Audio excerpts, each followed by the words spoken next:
Hello friends, welcome back to the YouTube channel. So इस video में जो है मैं आपको डिस्ट्रीब्यूटेड सिस्टम जो कि BE IT सेमेस्टर 8 का कंपलसरी सब्जेक्ट है उसके यूनिट 1 के इंपॉर्टेंट क्वेश्चंस दूंगा। तो उसके पहले अगर आप नए हो चैनल पे तो चैनल को सब्सक्राइब करें और बेल आइकन को प्रेस करना ना भूलें। So let's start with the video. तो यहाँ पे मेरे पास सिलेबस कॉपी है। तो फर्स्ट जो यूनिट है वो है आपका इंट्रोडक्शन टू डिस्ट्रीब्यूटेड सिस्टम्स। तो बेसिकली यहाँ पे कुछ इंपॉर्टेंट टॉपिक्स है जो कि आपको पहले करने चाहिए। तो फर्स्ट जो इंपॉर्टेंट टॉपिक है इस यूनिट का वो है network operating system versus distributed operating system, जो कि आप डिफरेंस के फॉर्म में या फिर टेबल के फॉर्म में कर सकते हो। और उसके एटलीस्ट 8 to 10 पॉइंट्स आपको प्रिपेयर करके जाने हैं। जैसे कि हमारा जो पेपर पैटर्न है वो फिक्स नहीं है, मतलब कोई 5 मार्क्स के 3 क्वेश्चन आ सकते हैं, या फिर 6 6 3 ऐसे 3 क्वेश्चन आ सकते हैं, या फिर 7 और 8 मार्क्स के 2 क्वेश्चन आ सकते हैं। तो उसलिए इसलिए to be at a safer side आप जो है एटलीस्ट 8 to 10 पॉइंट्स प्रिपेयर करके जाना इस डिफरेंस की। फिर उसके बाद जो नेक्स्ट है वो है कैरेक्टरिस्टिक्स, डिज़ाइन गोल्स और चैलेंजेस ऑफ डिस्ट्रीब्यूटेड सिस्टम। तो यहाँ पे बहुत से स्टूडेंट को कन्फ्यूजन हो रहा है कि सब जो इसके आंसर्स है वो सब सिमिलर है। ठीक है, तो उसके लिए जो मैं एंड ऑफ द वीडियो आपको बताऊंगा कि आपको कौन से टॉपिक्स करने हैं या फिर पॉइंट्स करने हैं, जो कि आप अगर उतना भी कर लेते हो तो आप कोई भी क्वेश्चन आ जाए इनमें से उनमें सभी में अगर सेम भी लिखते हो मतलब पॉइंट्स तो भी चल सकता है। ठीक है, तो वो मैं आपको एंड ऑफ द वीडियो में बता दूंगा। फिर उसके बाद एग्जांपल्स ऑफ डिस्ट्रीब्यूटेड सिस्टम। तो यहाँ पे उन्होंने कोई मेंशन नहीं किया कि आपको कौन से एग्जांपल्स करने हैं। तो यहाँ पे आप कौन से भी 5 एग्जांपल्स कर सकते हो, और ईच एग्जांपल के जो है आपको एटलीस्ट 3 से 4 पॉइंट्स प्रिपेयर करने हैं। तो यहाँ पे एग्जांपल्स में आप लिख सकते हो जैसे कि वर्ल्ड वाइड वेब हो गया, या फिर वेब सर्च हो गया, या फिर क्लाउड कंप्यूटिंग के प्लेटफॉर्म्स हो गए, या फिर फाइल शेयरिंग नेटवर्क जो होते हैं वो हो गए, या फिर मल्टीप्लेयर गेम जो होते हैं वो सब डिस्ट्रीब्यूटेड सिस्टम्स के अंदर ही आते हैं। फिर उसके बाद डेटाबेसेस हो सकते हैं या फिर सोशल नेटवर्क्स हो सकते हैं। तो इनके बारे में आपको बस थोड़ी सी इन्फॉर्मेशन लिखनी है पॉइंट्स के फॉर्म में, तो वो आप इजीली गूगल कर सकते हो, या फिर आपके कोई भी इंटरेस्ट का जो भी रिसोर्स है उसमें से आप पढ़ सकते हो। ठीक है, फिर उसके बाद है ट्रेंड्स इन डिस्ट्रीब्यूटेड सिस्टम्स। तो ट्रेंड्स में से जो है मेरे ख्याल से मोबाइल एंड यूबिक्विटस कंप्यूटिंग और फोकस ऑन रिसोर्स शेयरिंग ये ज़्यादा पूछे जा सकते हैं। तो मोबाइल एंड यूबिक्विटस कंप्यूटिंग इसकी आइडिया तो आपको पहले से होगी, बस आपको उसको एक दो बार रिवाइज करना है। क्योंकि ये जो है ये हमें पिछले सेमेस्टर में भी था, और जो आई गेस सॉफ्ट कंप्यूटिंग करके इलेक्टिव था उसमें था। नहीं, आई गेस स्मार्ट कंप्यूटिंग था, राइट, स्मार्ट कंप्यूटिंग इस इलेक्टिव में भी था और CNS में भी था। तो वो आपका हो जाएगा। और फोकस ऑन रिसोर्स शेयरिंग, तो रिसोर्स शेयरिंग के कॉन्सेप्ट ज़्यादा इंपॉर्टेंट है इस पर्टिकुलर यूनिट में डिस्ट्रीब्यूटेड सिस्टम्स के। तो कैरेक्टरिस्टिक, डिज़ाइन गोल्स और चैलेंजेस में जब आप करोगे तो आप इसको बस थोड़े से डीप में देख लेना कि होता क्या है। फिर उसके बाद डिस्ट्रीब्यूटेड कंप्यूटिंग मॉडल्स है, तो इसमें 3 मॉडल्स उन्होंने दे रखे। तो किसी बुक के अंदर जो है इनके अंदर भी बहुत सारी थ्योरी दी हुई है, बट आपको उतनी करने की कोई भी ज़रूरत नहीं है। आप बस फिजिकल मॉडल होता क्या है और उसके अंदर जो भी उन्होंने टाइप्स दिए जैसे कि हो गया early distributed systems, internal distributed systems, या फिर कंटेम्पररी डिस्ट्रीब्यूटेड सिस्टम्स। तो इनके बारे में आपको 2 2 3 3 पॉइंट्स लिखने हैं बस। तो आपका जो है एक पेज तक आंसर इजीली हो जाता है। ठीक है, बट यहाँ पे जो मेन 2 मॉडल्स है वो है आर्किटेक्चर मॉडल और फंडामेंटल मॉडल्स। तो आर्किटेक्चर मॉडल्स में भी आपको सेम वैसे ही करने हैं। आर्किटेक्चर मॉडल होता क्या है, उसका मेन फोकस किस पे होता है वो लिखना है, और फिर उसके बाद उसके कुछ एग्जांपल्स है जैसे कि हो गया क्लाइंट सर्वर आर्किटेक्चर या फिर पीयर टू पीयर नेटवर्क्स। तो ये दो भी अगर आप करके जाते हो तो भी इट्स मोर देन सफिशिएंट। और उनके एक डायग्राम भी दिए हुए हैं, तो वो डायग्राम याद रहेगी तो बहुत ही अच्छा है। तो डायग्राम पे एक बार देख लेना। फिर उसके बाद है फंडामेंटल मॉडल्स। तो फंडामेंटल मॉडल्स में भी सेम आपको फंडामेंटल मॉडल्स क्या होते हैं, वो किस पे फोकस्ड होते हैं, या फिर वो कौन से एस्पेक्ट्स को ज़्यादा प्रायोरिटी देते हैं वो आपको देखना है। तो उसके बाद उन्होंने यहाँ पे आई गेस 3 कुछ तो टाइप्स दिए हुए जैसे कि हो गया इंटरेक्शन, हाँ राइट, इंटरेक्शन, सिक्योरिटी और एक कुछ तो है। ठीक है, 3 मॉडल्स उन्होंने दे रखे हैं उसके अंदर भी। तो इस पर्टिकुलर मॉडल्स के भी आपको जो है 2 से 3 पॉइंट्स प्रिपेयर करके जाना है। ठीक है, तो ये हो गया आपका डिस्ट्रीब्यूटेड कंप्यूटिंग मॉडल्स का। और अब बात रह जाती है केस स्टडी की, तो मेरे ख्याल से केस स्टडी बहुत कम केस में चांसेस है आने के, क्योंकि ये पर्टिकुलर सिलेबस के अंदर नहीं है, मतलब कंटेंट्स के अंदर नहीं है। ठीक है, जैसे कि हमें स्मार्ट कंप्यूटिंग में था जैसे कि case study on smart home, वैसे तो वैसे यहाँ पे कुछ नहीं है। तो इसलिए इसके बहुत सारे कम चांसेस है कि ये आ जाए। बट अगर आपके पास टाइम है तो आप बस ओवरलुक करके जाना कि ये WWW 1.0 2.0 3.0 होते क्या है।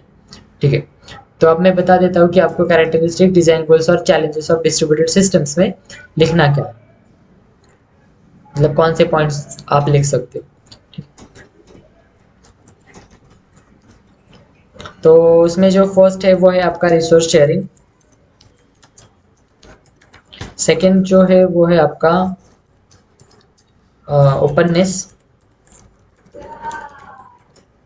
थर्ड जो है वो है आपका क्या बोलते हैं, ट्रांसपेरेंसी, ट्रांसपेरेंसी। ठीक है, तो ट्रांसपेरेंसी के अंदर भी उन्होंने बहुत सारे दिए हैं, जैसे कि एक्सेस हो गया, माइग्रेशन हो गया, फिर हो गया रीलोकेशन, रीलोकेशन, फिर हो गया रेप्लिकेशन, फिर हो गया फेल्यूर, ऐसे कुछ तो है आई गेस। ठीक है, फिर उसके बाद है परसिस्टेंस, परसिस्टेंस, माइग्रेशन, रिलोकेशन, और एक कुछ तो है, और एक कुछ तो है गेस।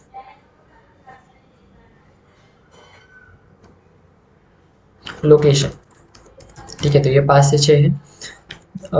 फिर उसके बाद फोर्थ आप करके जा सकते हो स्केलेबिलिटी, स्केलेबिलिटी। फिफ्थ है सिक्योरिटी, और सिक्स्थ है क्या हो गया, resource sharing, openness, transparency, heterogeneity, heterogeneity. Spelling एक बार देख लेना, हेटेरोजेनिटी, या फिर आप उसमें से करके जा सकते हो फेलियर हैंडलिंग, या फिर फॉल्ट टॉलरेंस भी बोला जाता है। सो इसी को मैं लिख देता हूँ, फेलियर हैंडलिंग, क्या हो रहा है, फेलियर हैंडलिंग या फिर फॉल्ट टॉलरेंस।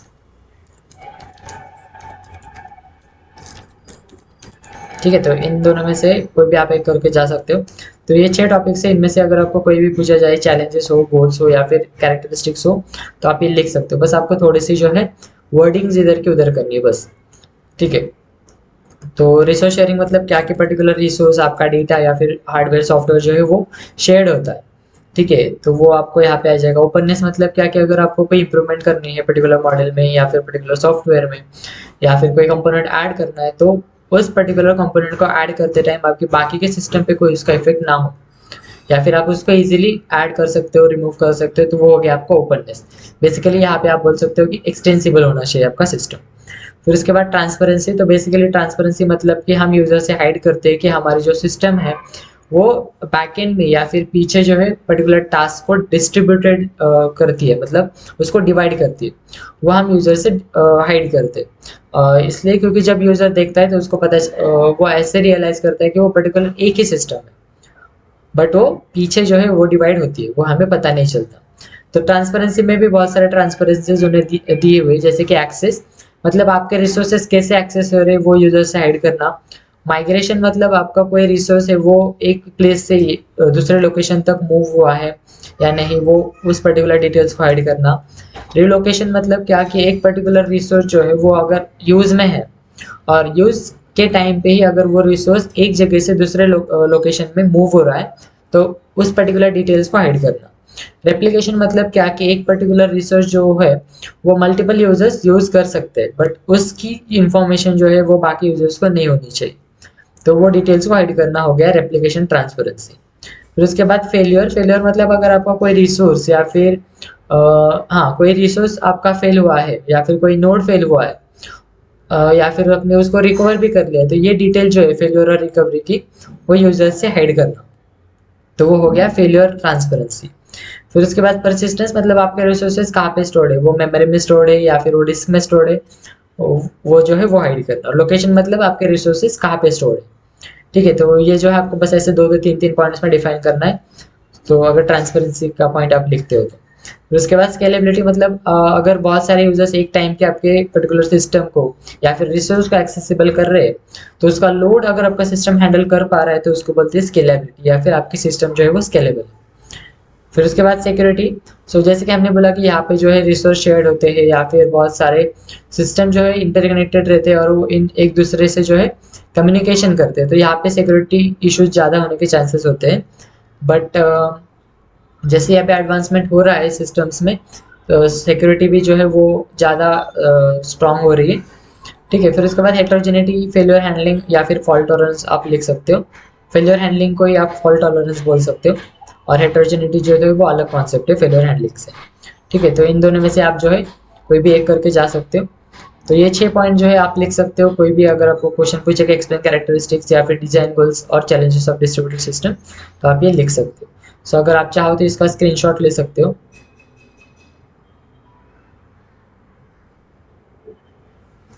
ओके, तो ये कुछ इंपॉर्टेंट क्वेश्चंस थे यूनिट नंबर 1 के। और जो मटेरियल है वो मैंने ऑलरेडी टेलीग्राम चैनल पे शेयर कर दिया है। सारे मैसेजेस जो है मैंने पिन किए हुए हैं मेन चैनल पे, ना कि डिस्कशंस में। तो आप मेन चैनल पे देख लेना पिन मैसेजेस को। और अगर आपको कोई भी डाउट आता है इस पर्टिकुलर कोई भी टॉपिक्स में, तो आप कमेंट सेक्शन में भी पूछ सकते हो या फिर टेलीग्राम चैनल में भी पूछ सकते हो। So that's it for this video, and if you are new to the channel, make sure that you hit the subscribe button and share this video with your friends so that it will be helpful for them as well. So we'll see you in the next video. Thanks for watching and all the best for your exam examinations.